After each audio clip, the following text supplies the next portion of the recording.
got to get everybody to understand the need and where the need is, and explain how the funding goes and how state funding goes to fund projects. And people just don't understand that yet. And that's part of what my tour is about, to educate folks across the state. Isn't it hard to have the conversation, though, without having an actual, you pay 21.4 cents per gallon to, you're suggesting now that you're going to pay 35 cents per gallon, or how do you have that conversation? Well, you really don't have a conversation about that. First of all, they got to understand how the roads are being paid for.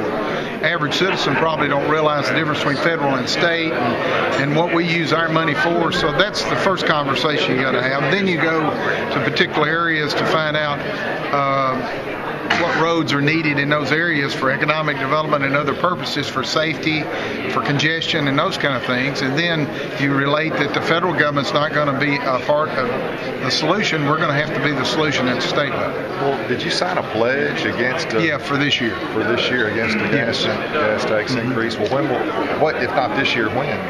Well, I think it's going to take us about a year.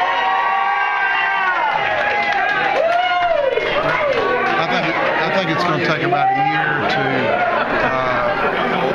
let the citizens understand where we are and get the legislators to understand where we are.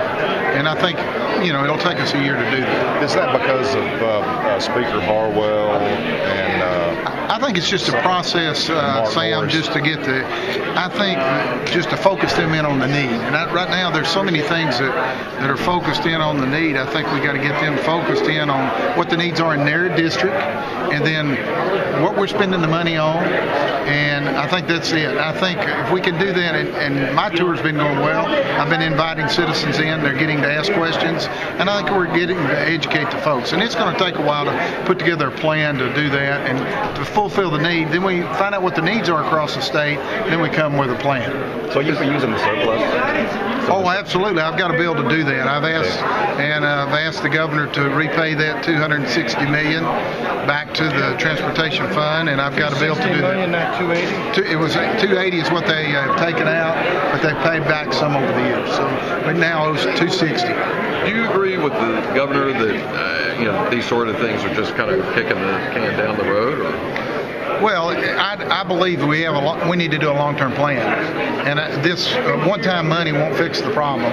We got over $6 billion of backlog of projects. We are going to have to look at long-term funding and how we fix it. We haven't done anything since 1989, and the cost of roads are going up.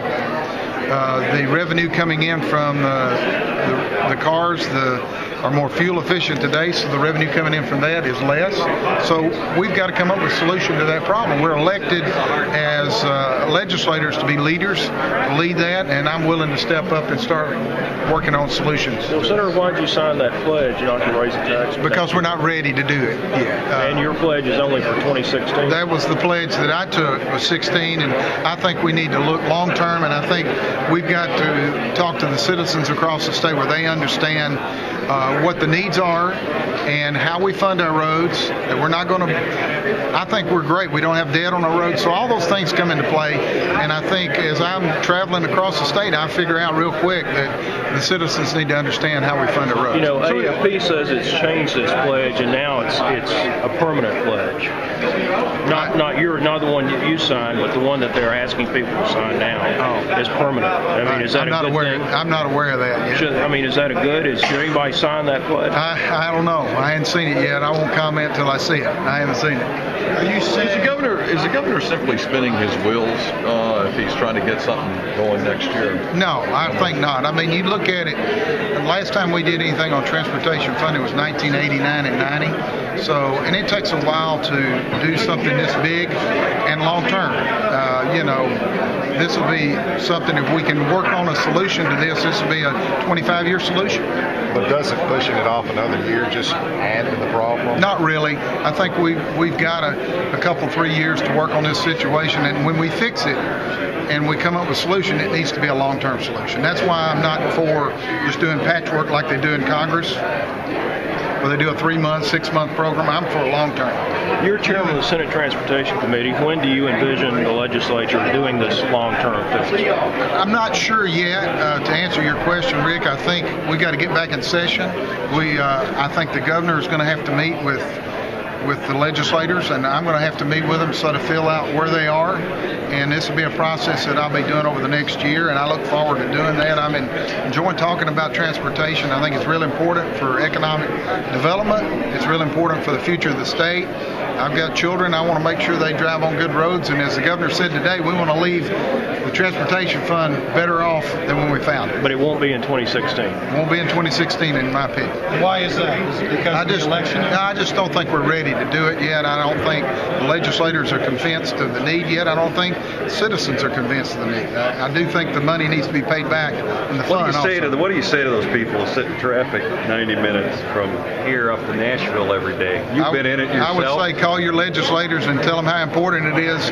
Are they calling you? I get a few, but believe it or not as many as you think. And I'd like to see them contact their elected officials and let them know how important it is for roads. And that's what we're striving to do now. So that's what they should be doing when they're stalled in traffic. Yeah, that'd be good. Yeah, as long as they're not texting while driving, that's Senator, okay. do you think there's a lack of leadership here on this issue? I think that's what the governor's trying to do is lead. That's what I'm trying to do is lead. And I think when you take on big projects like this, it takes a little time to do it. And I'm willing to step up to the plate and lead. I just don't think the citizens of Tennessee understand the need out there yet, and I'm willing to step up to the plate and present that to them. So when you say need, it's like regardless if it's a gas tax or it's used as surplus, something needs to be done. In other words. Yeah, I think we're going to have to come for a long-term solution down the road. The short-term solution would be get the $260 million back and get it back in the transportation fund. As he pointed out today, you can spend that money on one or two projects, and that's one-time money. The people got to understand that this is recurring funds that are coming in the transportation.